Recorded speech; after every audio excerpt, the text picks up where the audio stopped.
Alright, hey guys, it's Ruby, if you didn't know that. And the song I'm doing first is Wesley's Theory, which is actually a personal favorite of mine, Only Behind These Walls, which is actually my other song.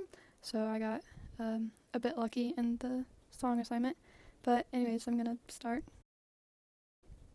Okay, so first up, to contextualize it, this is the first song on the album, obviously. So that makes it the first follow-up to Good Kid, Mad City, so I feel obligated to talk about that a little bit. Good Kid, Mad City, definitely, I wouldn't call it his breakout album, but this was the album that definitely made Kendrick like a more well-known name. He had Section 80, but Good Kid, Mad City had the hits like Swimming Pools and Bitch Don't Kill My Vibe and Mad City and stuff. So Good Kid, Mad City was definitely more radio-friendly, had a lot more hits. I definitely noticed while listening to that album versus this album. To Pimp a Butterfly has a lot less type songs that I would play like in the car with my friends versus Mad City has quite a few that me and my friends do listen to. So To Pimp a Butterfly is definitely the follow-up to that, and now he's already established himself as an artist, and now Kendrick's gonna take more artistic freedom to talk about the issues that he really truly wants to represent with this newfound platform. Okay, so this is the start of Act 1, which is Pimped by Consumption, according to the map by Dissect. So, in this song, Kendrick is very much the caterpillar. He's very controlled by materialistic desires and by the industry. Um, so, yeah, Kendrick he said that this is one of his favorite songs on the album, and said that these were his real thoughts as he got signed, as he began to become famous. So this is Kendrick new to fame. It's going to represent that. And so this song definitely this song is like the baseline. This is the starting point. Kendrick has just become famous, and he's thinking about all the things he's going to do now that he's signed. And from here on, the album will evolve from that point. He's already famous, and it's going to evolve forward from the point of Wesley's Theory. So it's the starting point. As a starting point, of course, it also serves as an introduction. We meet our characters, Kendrick and also Uncle Sam, who will eventually evolve to Lucy, representing the evils of capitalism, consumerism, and the industry, which exploits talent and then throws the artist away. We also are introduced to the idea of Afrofuturism. For example, one of the producers of the song is Flying Lotus, and he's kind of representative of the electronic style of the future, while other features on this particular song represent different eras of Black music artists in America, like jazz, funk, and hip-hop, and we're going to talk about that more later, but this song is definitely one of the main. You can see all different styles in just this one song.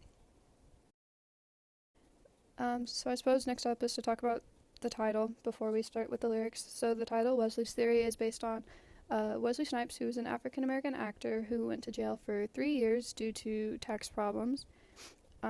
So this is definitely representative of how the capitalist system causes the downfall of even the highest artists that have appeared to make it. So Kendrick talked about this, and he talked about how being raised in Compton, he tried that all the kids were trying to avoid like the jail route, but now that even as a Black artist now that has made it, he still has to try and avoid jail, just in a different way. Now he's being threatened by the evils of consumerism and the capitalist system and of the industry that after they are done exploiting his talents have no further use for him and could result in his death or him going to jail or being discredited as an artist, lots of things. So he talked about how he was never taught how to like manage money, and this introduces themes of the consumerist culture and the capitalist system that are going to be talked about in this song, about how many artists become entrapped by not being taught how to manage their money and by the flashiness or the extravagant cars, like clothes, whatever they can buy that causes them to lose sight of their initial goals or of what's really important and can result in their downfall, basically. Alright, so Wesley's Theory opens and it's very, very movie-like. One thing that I definitely would not have noticed on Dissect, he said that before the song even starts, there's the sound of a record needle, which sets the idea that this album is meant to be listened to in its entirety, not skipped from song to song like our current methods, like just downloading the album on Apple Music and you can skip around. It's like a record where you can't really skip from song to song. It's a full story, a full transformation that you will miss the effect if you listen to just parts of. Okay, so it begins with a sample from Boris Gardner, and it definitely, like, you can picture almost like credits rolling for a movie. It's just what it kind of sounds like. The sample is "Every N-word is a star," which, whenever this record first came out, the main purpose was to change the connotation of the N-word. This opens the album. It's very, very meaningful. So it's like, it begins the ideas of racial pride that will occur later, and it definitely represents, like, the butterfly, the end goal, the self-love and racial pride that occurs not only within Kendrick, but he also is projecting to the entire Black community, that they're all stars.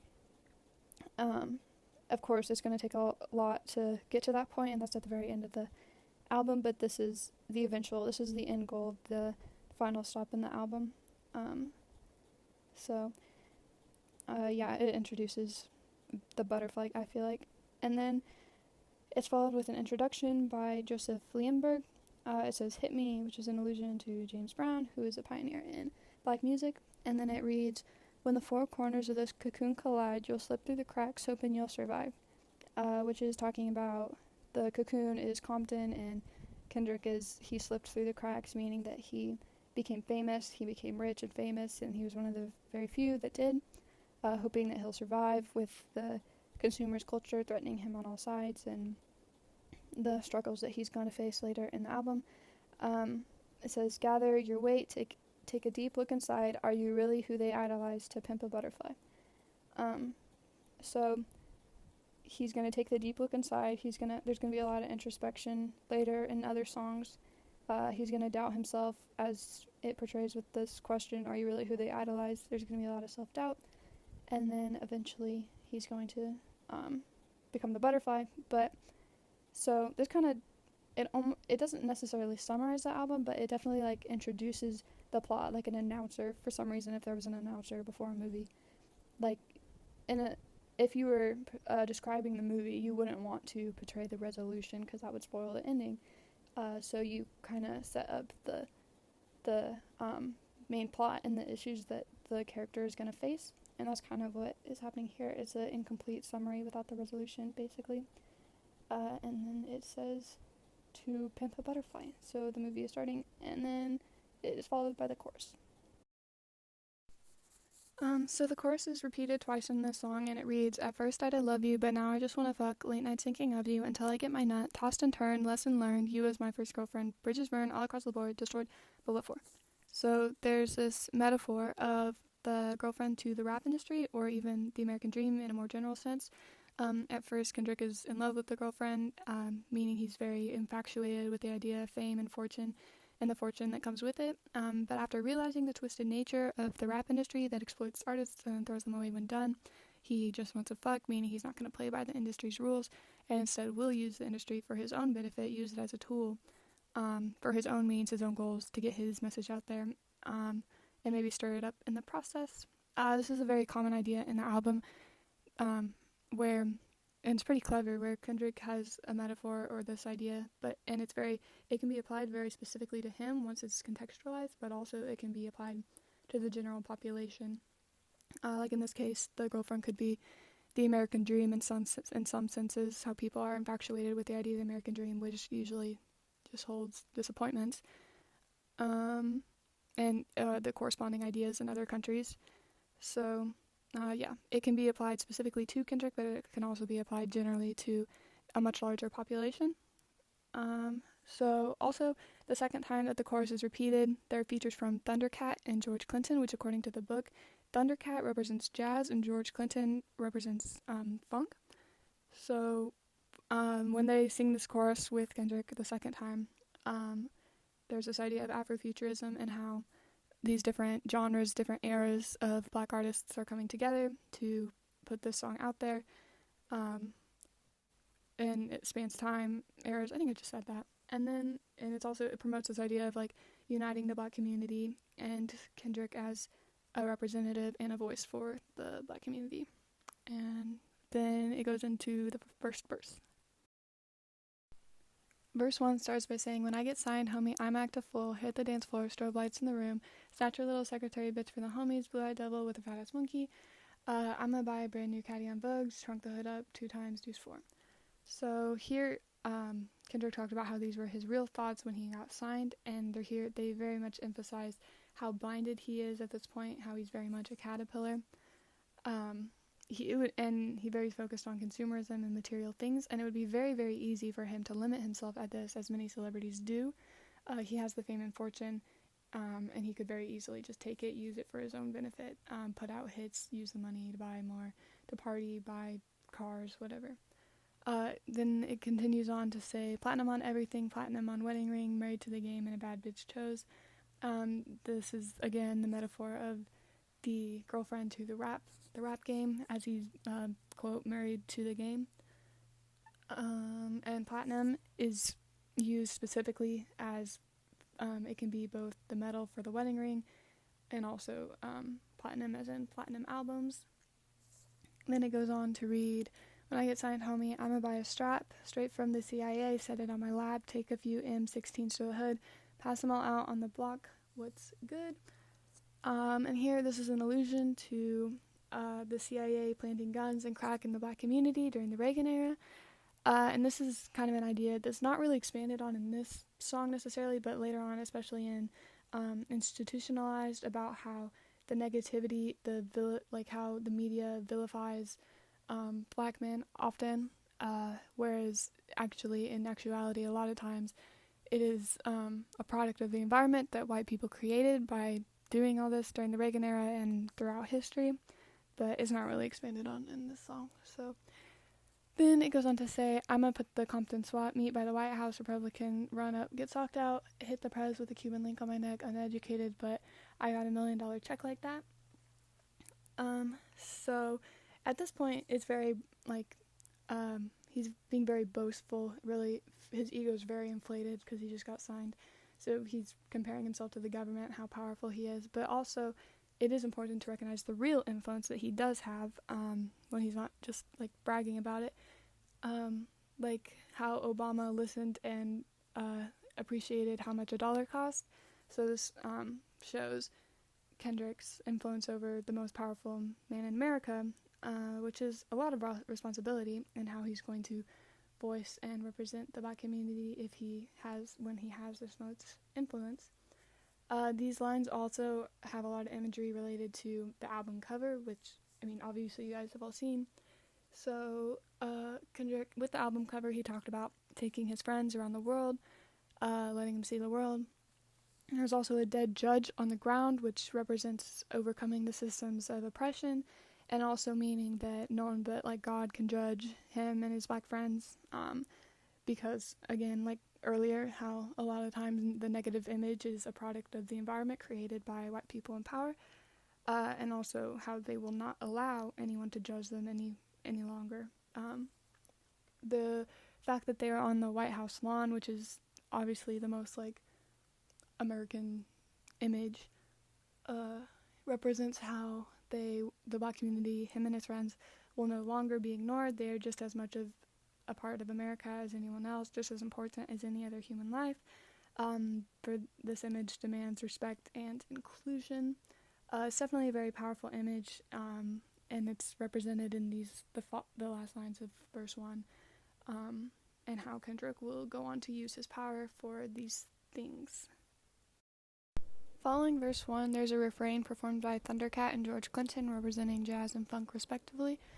The lines "we shoulda never gave inwards money" is a allusion to a Rick James comedy sketch, and Dissect in the book disagreed about what these lines meant. Dissect talked about the black community being portrayed as a burden for white people, something to be dealt with, and would rather than be sent back to Africa when it says go back home.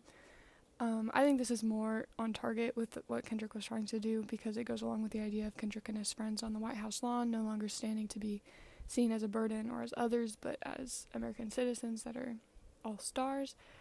The book said that Kendrick used these lines to convey his anxiety about being representative of his community and how black role models are under scrutiny. I really don't see how these lines go along with that, but I figured I should mention it. So the chorus repeats and it's followed by a break from Dr. Dre, who represents the hip-hop aspect. Is clearly just a warning of the pitfalls of fame. Dre is still obviously famous and rich, and he successfully avoided being pimped by the fame. However, he's rudely interrupted by Uncle Sam. So in verse 2, Uncle Sam is introduced, and he starts off by saying, "What you want, you, a house or a guitar, 40 acres and a mule, a piano, a guitar, anything, see my name, that's Uncle Sam, I'm your dog, motherfucker, you can live at the mall." So basically he's trying to blind Kendrick with material goods and consumerism, false promises, very much like the devil trying to get him to sell his soul to the system, basically. He needs people to do this in order to maintain the capitalist system because it thrives on the debt of people who are slave to consumerism, like a new age slave, basically. This new age slave idea is represented when it says 40 acres and a mule, which is what newly freed slaves were promised whenever they were freed. They were given these promises of financial freedom with a mule and land. However, it was taken away when it actually turned out to be inconvenient for the government to do so. So, the equivalent of the New Age slave is the piano, the guitar, which is like artistry as an escape for black people who are living in poor areas. However, like the 40 acres and the mule, it can be taken away. The freedom that comes with it can be taken away by Uncle Sam, and is basically just false illusion of freedom. Uncle Sam goes on to say, "I can see the baller in you, I can see the dollar in you," which is kind of a reference to, sort of, in a twisted way, to the start, where it says every N-word is a star. Uncle Sam sees the dollar in stars as in celebrities, so he's going to use that star for his own benefit, rather than the good intentions of just the star within every black person.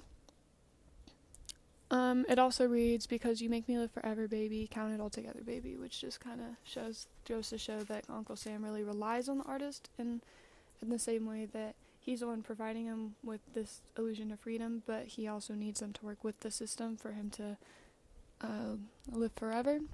It goes on and just basically reads a bunch about how the double nature of Uncle Sam, who's offering freedom but not really, and it will be taken away in the end.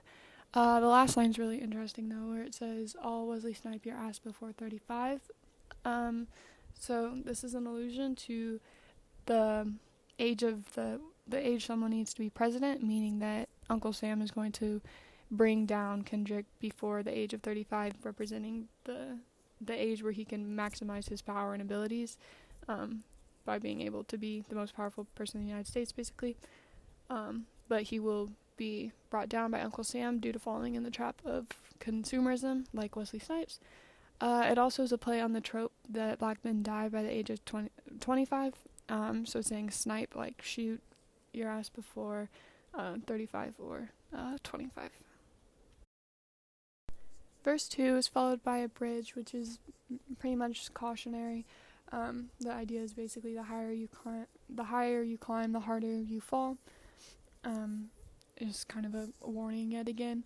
It's followed by the refrain again, and then by the outro, which reads, "Taxman coming." I thought this was really clever. So, I mean, the Taxman, aka Uncle Sam, is coming, referring to Wesley Snipes. The Taxman is coming to bring down Kendrick. But also, it gets like higher and higher, and it's like Uncle Sam is getting off on his manipulation and exploitation of artists. So yeah, that's the whole song basically. It mostly serves as an introduction and a baseline to the characters. We meet the protagonist, Kendrick, and the antagonist, Uncle Sam or Lucy, whoever, and ideas that will be explored throughout the rest of the album. Namely, from the very first line is the central idea and kind of the final goal. Every N-word is a star. It also serves as a warning, basically, of how Kendrick will have to be battling the capitalist and consumerist system that causes the downfall of even the most successful artists, and the temptation that he's going to have to resist in order to overcome it. And that is it, I guess.